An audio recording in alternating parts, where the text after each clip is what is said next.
اللہ من الشیطان الرجیم بسم اللہ الرحمن الرحیم الذین قالوا لاخوانہم وقعدوا لو اطاعونا ما قتلوا قل فادرؤوا عن انفسکم الموت ان کنتم صادقین ولا تحسبن الذین قتلوا فی سبیل اللہ امواتا بل احیاء عند ربهم یرزقون فرحین بما آتاہم اللہ من فضلہ ویستبشرون بالذین لم یلحقوا بہم من خلفہم الا خوف علیہم ولا هم یحزنون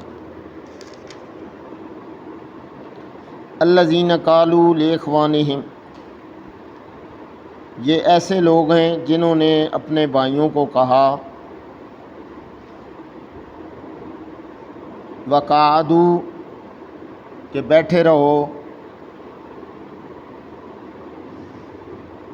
لو اطاعونا ما قتلوا، اگر آپ ہمارا کہا مانتے تو قتل نہ کیے جاتے۔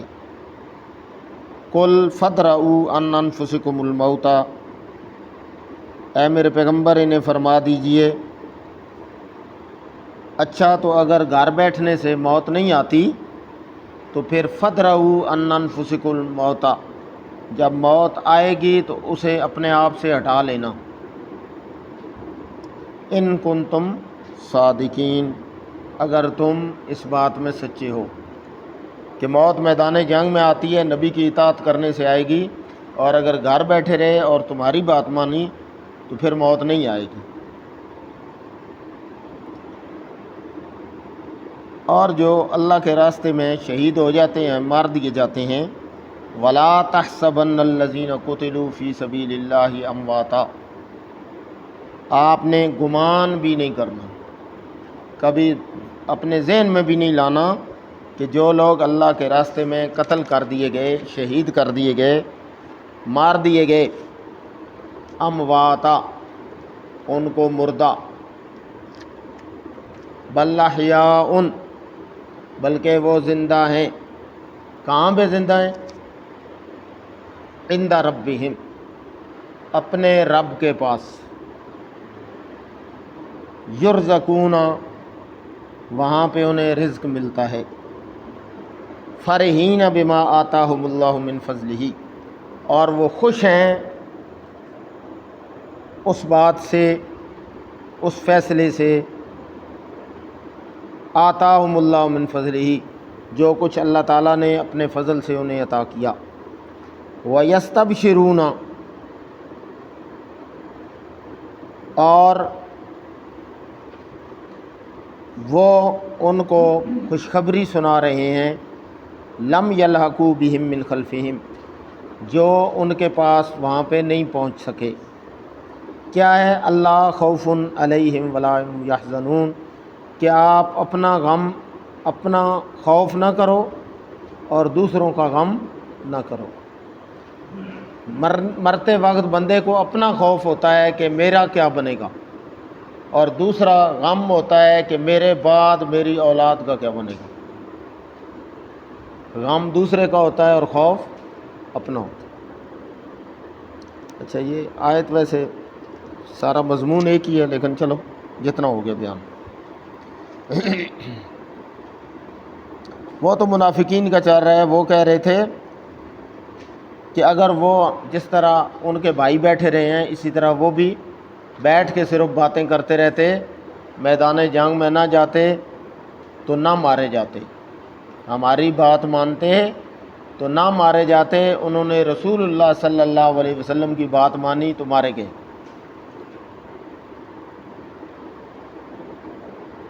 تو اللہ نے اپنے پیغمبر کی زبان سے جواب دلوایا، قل فادرؤوا عن انفسکم الموت ان کنتم صادقین، اگر تم گھر بیٹھ کے اپنی زندگی بچا سکتے ہو، تمہیں موت نہیں آئے گی، تو پھر وہ وقت قریب ہے جب موت آ جائے گی، پھر ہم دیکھیں گے کہ کیسے تم اپنے آپ سے موت کو ٹال سکتے ہو۔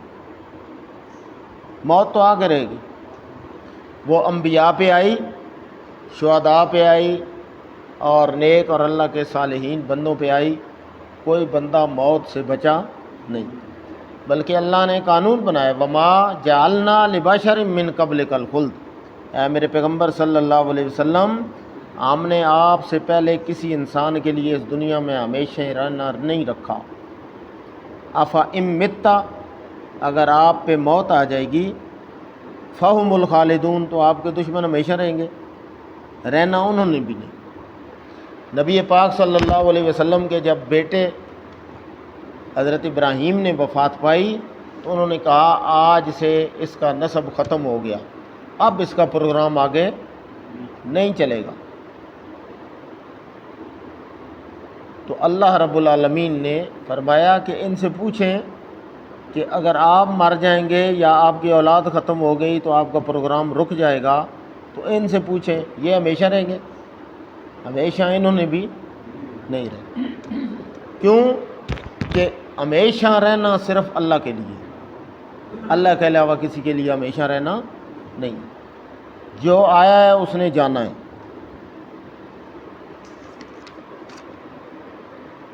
صحابہ کرام کی جب شہادت ہوئی اور منافقین یہ سمجھ رہے تھے کہ یہ بے موتے مارے گئے، انہوں نے ہمارے مشورے پہ عمل نہیں کیا، قرآن کی آیات یہی بتلا رہے ہیں، اگر یہ ہمارے مشوروں پہ عمل کرتے تو یہ نہ مارے جاتے، تو اب ہمیں ضائع گئے۔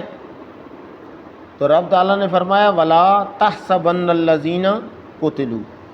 اچھا، اس میں دو ہیں کہ ایک بیر معونہ پہ جو شہید ہوئے تھے یا غزوہ احد میں۔ بیر معونہ پہ بھی نبی کریم صلی اللہ علیہ وسلم سے منافقین 70 قاری لے کے گئے کہ ہمیں سب سے جو اچھا پڑھانے والے ہیں، اچھا پڑھے ہوئے ہیں، وہ بندے دیں، ہم اپنے قبیلوں کو اسلام کی تعلیم دیں گے اور مسلمان ہو جائیں گے۔ لیکن جب وہ راستے میں گئے تو انہوں نے اس کنویں کے پاس انہیں روک لیا اور اپنی تلواریں نکال لیں۔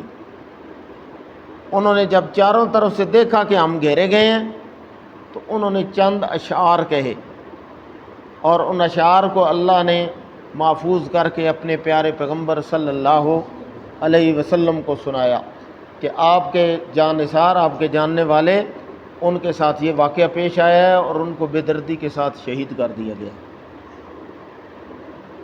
اور وہ کہہ رہے تھے کہ بلغوا انا قومنا انا لقینا ربنا فرضی عنا وارضانا، کہ وہ اے اللہ ہمارا یہ پیغام جناب محمد رسول اللہ صلی اللہ علیہ وسلم کو پہنچا دیجئے کہ بلغوا انا قومنا انا لقینا ربنا، کہ ہماری اپنے رب سے ملاقات ہو چکی ہے یا ہونے والی ہے۔ لیکن حالت کیا ہے؟ فرضی عنا وارضانا، اس حالت میں کہ ہم اس سے راضی ہیں، ہم اس کے فیصلے سے راضی ہیں، لیکن اس سے پہلے وہ ہم سے راضی ہو چکا، یعنی ہمیں اس کا کوئی افسوس نہیں۔ اب وہ جب جنت میں پہنچے، جنت میں سارے انعامات ملے، تو اب انہوں نے ایک حسرت کی کہ یہ جو اللہ نے ہمیں انعام دیے ہیں یہ ہماری قوم کے بندوں کو کیسے پتہ چلے گا، ہمارے اہل خانہ کو کیسے پتہ چلے گا کہ مرنے کے بعد اللہ نے ان کے ساتھ کیا معاملہ کیا، کیونکہ یہ تو اس جہان کا معاملہ ہے نا۔ تو انہوں نے جنت میں ایک خواہش کی، مشکات میں بھی یہ روایت ہے، مسلم بخاری کی روایت ہے، میں یبلغو اخواننا انا، یہ ہمارے بھائیوں کو ہمارے اس بارے میں یہ خبر کون پہنچائے گا کہ اللہ نے ہمارے ساتھ کیا معاملہ کیا، کہ اللہ نے ہمیں رزق دیا اور ہم جنت میں رب تعالیٰ کے رزق میں سے کھا رہے ہیں، اور اللہ نے اپنے انعامات اور اپنا فضل ہم پہ نازل کیا۔ تو اللہ فرماتے ہیں آنا ابلغھا، یہ تمہارا پیغام اس واڑا سنیا یہ میں پہنچاؤں گا۔ اور اللہ نے نازل کی وَلَا تَحْسَبَنَّ الَّذِينَ قُتِلُوا فِي سَبِيلِ اللَّهِ أَمْوَاتًا، کہ ان کو کہنا تو دور کی بات ہے۔ سورہ بقرہ میں اللہ نے فرمایا وَلَا تَقُولُوا لِمَن يُقْتَلُ فِي سَبِيلِ اللَّهِ أَمْوَاتًا، اور یہاں پہ فرمایا کہنا تو دور کی بات ہے وَلَا تَحْسَبَنَّ الَّذِينَ، کبھی اپنے گمان میں بھی نہ لانا، کبھی یہ خیال بھی نہ کرنا کہ وہ ایسے چلے گئے، بلکہ ہم نے ان کے ساتھ معاملہ کیا۔ اچھا، قرآن ہے، قرآن ایک جگہ پہ مختصر آتا ہے تو دوسری جگہ پہ تفصیل آتی ہے۔ اب عند ربہم کہاں پہ ہیں؟ یہ جس میدان میں مارے گئے وہاں پہ زندہ ہیں، اپنی قبر میں زندہ ہیں، کہاں زندہ ہیں؟ یہاں پہ رب تعالیٰ کہتے ہیں عند ربہم، اپنے رب کے پاس ہیں۔ کہاں رب کے پاس ہیں؟ سورہ یاسین میں اللہ نے وضاحت کی، حبیب نجار شہید ہوا اور اس کا پیٹ پھاڑ دیا گیا، اس کی انتڑیاں باہر نکلی ہوئی تھیں، اور اللہ فرماتے ہیں کہ لدخل الجنہ، تو شہید کی روح کہاں ہے؟ جنت میں۔ وہ زندہ کہاں ہے؟ جنت میں۔ حدیث پاک میں آتا ہے کہ جو شہید، باقی جو مرتے ہیں ان کا معاملہ یہ ہے کہ قیامت تک وہ جنت میں نہیں جاتے، ان کے لیے عارضی ٹھکانہ ہے جس کو کہتے ہیں برزخ، وَمِن وَرَائِهِمْ بَرْزَخٌ إِلَىٰ يَوْمِ يُبْعَثُونَ، تو وہ قیامت تک رہے گا، باقی نیک لوگوں کی روح رہے گی برزخ میں، بد کی روح بھی رہے گی برزخ میں، لیکن جو شہید ہیں ان کی روح جاتی ہے ڈائریکٹ جنت میں، انبیاء کی جاتی ہے جنت میں۔ یہ فرق ہے کہ شہید کی روح جنت کے پرندوں کے پوٹوں کے اندر ہوتی ہے، اور وہ جنت میں وہاں پہ عرش کے نیچے ان کے گھونسلے ہیں، دن بھر وہ جنت کے باغوں میں کھاتے پیتے ہیں، اور شام کو آ کے رب تعالیٰ کے جو عرش کے پایوں کے ساتھ سونے اور چاندی کے گھونسلے بنے ہوئے ہیں ان کے اندر آ کے آرام کرتے ہیں شہید کی روحیں۔ اور رب تعالیٰ نے جنت میں جب انعامات شہید کو دیتا ہے تو آخر میں رب تعالیٰ پوچھتے ہیں کسی اور چیز کی ضرورت؟ وہ کہتے ہیں کسی چیز کی ضرورت نہیں۔ جب تیسری دفعہ پھر رب تعالیٰ پوچھتے ہیں پھر اور کوئی چیز چاہیے، تو وہ موطا امام مالک میں ہے کہ اللہ کے محبوب صلی اللہ علیہ وسلم نے فرمایا کہ وہ خواہش کرتے ہیں رب ان ترد ارواحنا فی اجسادنا، جسم ان کے کہاں تھے؟ زمین پہ، تو روح ان کی کہاں ہے؟ عرش بری کے نیچے ان گھونسلوں میں۔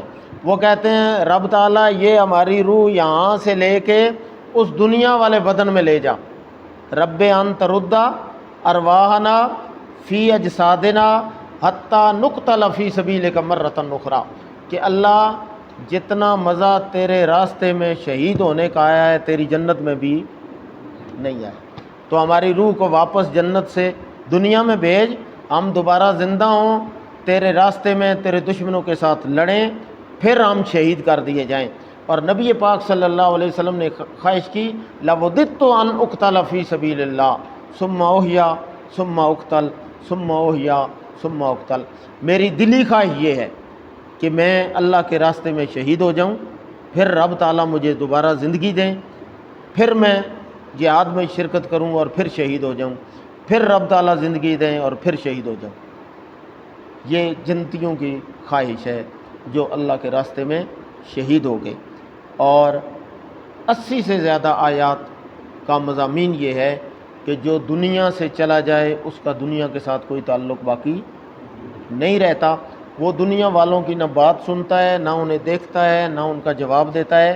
قیامت سے پہلے پہلے کسی کو اس دنیا کے حالات کے بارے میں کوئی پتہ نہیں کہ میرے دنیا سے جانے کے بعد پیچھے کے معاملات کیا تھے۔ تو آج کل تو لوگ آتے ہیں بھائی پیر صاحب دستے دن بھائی قبر تے چڑی بیٹھی ہے یا چڑا، اور چڑا لنڈا یا پورا پوچھل ہے اس کا، جبکہ اگر ایسے ہو تو اللہ کیا فرما رہے ہیں؟ یوم یجمع اللہ الرسل، عام بندوں کو نہیں، اللہ سارے رسولوں کو اکٹھا کرے گا، اور پھر اللہ سوال کریں گے لما ماذا اجبتم، یہ جواب دو، یہ دنیا میں تمہارے جانے کے بعد تمہاری عبادت کرتے رہے۔ وہ کہیں گے قالوا لا علم لنا، اللہ ہمیں کوئی پتہ نہیں، جب ہم دنیا سے چلے گئے اس کے بعد ہمیں کوئی پتہ نہیں کہ یہ کس کی عبادت کرتے رہے، یہ ہماری کرتے رہے یا کسی اور کی کرتے رہے۔ جب تک ہم دنیا میں رہے ہم انہیں وہ سبق پڑھایا جو تو نے ہمیں بتلایا تھا، اور جس چیز کا تو نے ہمیں ذمہ دار نہیں بنایا، ہمیں اختیار نہیں دیا، وہ ہم کر سکتے نہیں۔ پیغمبر اللہ کے قانون کے خلاف نہیں کر سکتے۔ تو اسی لیے شہید جو ہو جائے اللہ کے راستے میں اس کا بہت بڑا درجہ ہے۔ حضرت حارثہ رضی اللہ تعالیٰ عنہ ان کا بیٹا شہید ہو گیا تھا 12 یا 14 سال کا، اور وہ کہتے ہیں کہ وہ غزوہ احد میں وہ چشمے پہ پانی لینے کے لیے گیا کنویں پہ، تو وہاں پہ دشمن کا تیر اسے لگا اور وہ شہید ہو گیا، اور وہ آ گئیں نبی پاک صلی اللہ علیہ وسلم کی خدمت میں کہ یا رسول اللہ میرے بیٹے کے ساتھ اللہ نے کیا معاملہ کیا، اگر وہ اللہ نے اچھا معاملہ کیا ہے تو میں صبر کروں، اور اگر اللہ نے اس کے ساتھ اچھا معاملہ نہیں کیا تو میں روؤں چلاؤں، اس کے لیے میں رب تعالیٰ کے حضور گڑ گڑاؤں۔ تو نبی پاک صلی اللہ علیہ وسلم نے فرمایا حارثہ کو، ان وَلَهُ جنان، تیرے بیٹے کو اللہ نے ایک جنت نہیں دی، کئی جنتیں دی ہیں، ان ابنک فی الفردوس الاعلیٰ، تیرا بیٹا جنت فردوس اعلیٰ میں ہے۔ اور فردوس کون سی جنت ہے؟ اسی لیے نبی پاک صلی اللہ علیہ وسلم نے فرمایا جب بھی رب سے مانگیں جنت فردوس مانگیں۔ اللہ اس کی خصوصیت کیا ہے؟ رب تعالیٰ نے اللہ کے محبوب نے فرمایا سقفہ عرش الرحمن، باقی جنت کے جو حصے ہیں ان کا چھت کسی اور چیز کا ہے، لیکن جنت فردوس وہ ہے جس کا چھت اللہ کا عرش ہے، سب سے اعلیٰ درجہ جنت۔ اللہ ہمیں سمجھ کی توفیق عطا فرمائے۔ وآخر دعوانا ان الحمد للہ رب العالمین۔